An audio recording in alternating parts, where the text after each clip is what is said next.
आलू रे आलू, परत काकीचे वाडीत आलू. कारण काय तर आता लगेच समजेलच तुम्हाला, दिसतच आहे तुम्हाला व्हिडिओमध्ये. बघा काकीच्या वाडीत कशा मस्त पपया लागल्यात, जाम भारी बघा मस्त. पण या पपया नाही काढायच्या, म्हणजे या झाडाच्या पपया नाही काढायच्या आहेत, मला काढायच्या आहेत दुसऱ्या झाडाच्या पपया. बाबा बाबा, पण माझा हात कसा पोचल?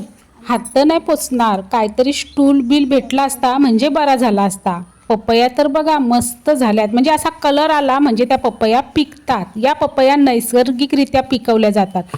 घरन गेलो ना, पहिले स्टूल घेऊन आलो. यो स्टूल बस होईल का? तर लेकीच बोलली बस होईल, घे. अजून किती वरती पपया आहेत, याच्या वर्षी हात पोचल. मला पण वाटतंय पोचलच, बस मी पडाबिडाला नको, म्हणजे काय स्टूल डुगडुगाला नको, नाही तर माझेच वांदे होतील. हा पोचला हात. खरा सांगू मनाई असा हाताशी भाजीपाला फुला काढायला जाम भारी वाटतं, म्हणजे जाम आवडतं. एक वेगळा सुख असतं तो, म्हणजे असा फळ आपल्या हाताने तोडायचा आणि मग घरी घेऊन जायचा, किती भारी वाटतं ना. यावेळेस मी काकीला सांगून ठेवला होता, एकदाच 5-6 पपया झाल्या का माझ्यासाठी ठेवा. मना त्या पाहिजे आहेत, कोणाला कोणाला देवाच्या आहेत, म्हणून त्या माझ्यासाठी खास ठेवा. मग काय काकी बोलली घे न, मी बोललो काकीला का त्या मी माझ्याच हाताशी तोडील. मला जाम आवडतं असं हाताने तोडायला, जाम भारी वाटतं ना. पपया मस्त मस्त झाल्या होत्या एकदम, आकाराने तर मोठ्या होत्या न, पिवळ्या पिवळ्या झाल्या होत्या न, एकदाच एकेच टायमाला एवढ्या झाल्या होत्या. तुम्हाला पोपटांचा आवाज येतोय का?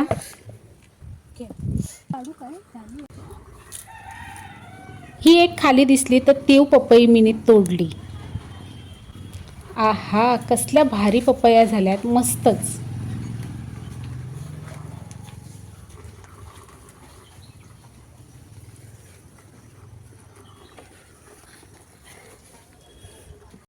चला, पपया तर तोडूनशी झाल्या. आता या मला कोणाला कोणाला द्यायच्या आहेत, म्हणून मी एकदाच या एवढ्या पपया घेतल्यात. आता याच पपया तुम्हाला सांगू का, जवळजवळ 300-400च्या झाल्या. काकी माझ्याकडून काय तेवढे पैसे घ्यायचे नाही, काकी मला डिस्काउंट देईल. हां, ना तुम्हाला अशा पपया पाहिजे का? पण फक्त उरणमध्येच. हां, पाहिजे असेल तर मला कमेंटमध्ये सांगा, म्हणजे मग पुढच्या वेळेस काकीला विचारून तुमचेपर्यंत पपई कशी पोचवता येईल हे मी बघीन. कारण अशी तरी काकी मार्केटला पाठवतेच, तर तुमच्यापर्यंत पण पोचवता येईल. पण ही पपई पूर्णपणे नैसर्गिकरित्या पिकवलेली आहे हो, यात अजिबात केमिकल नाही. चला बाय बाय. व्हिडिओ आवडली तर लाईक शेअर करा हो, आणि सबस्क्राईब पण करायला विसरू नका.